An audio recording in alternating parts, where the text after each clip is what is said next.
হঠাৎ করে এমন ঝড় বৃষ্টি আর বিদ্যুৎ চমকাবে ভাবতেই পারিনি। ছাতা নিয়ে মারলাম এক দৌড়। দৌড়ে পৌঁছে গেলাম বাগানে। ভাবলাম বিকেলবেলায় যাব, আর বিকেলবেলা যেতে যেতেই দেখি পুরো ঝড় বৃষ্টি শুরু হয়ে গেল। দৌড়ে দৌড়ে এক ঝুড়ি ফুলকপি তুলে নিয়ে আসলাম। ফুলকপিগুলো ভালো করে ধুয়ে নিচ্ছি। অনেক দিন ধরে ইচ্ছা করছিল ফুলকপির পরোটা খাবো। যাই হোক, খাবো খাবো করে আর খাওয়াই হয় না, জানো তো। আজকে ভাবছি খেয়েই ছাড়বো। বাইরে এত ঝড় বৃষ্টি হচ্ছিল, আমি তবু দৌড়ে দৌড়ে মাঠে গিয়ে ফুলকপি তুলে নিয়ে আসলাম।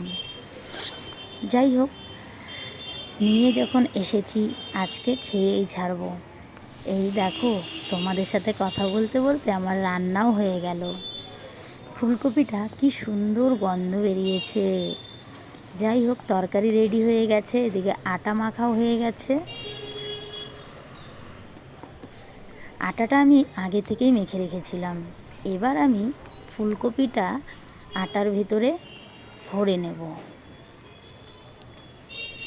সুন্দর করে ভরে নিলাম, মুখটা আস্তে করে বন্ধ করে আস্তে আস্তে বেলে নিব।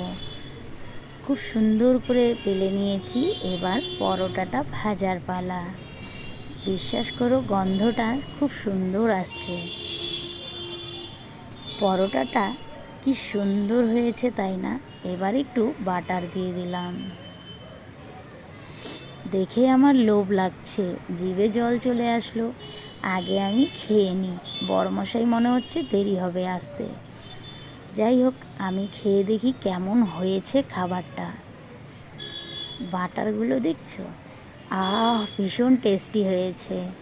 তোমরা একবার ট্রাই করে দেখো।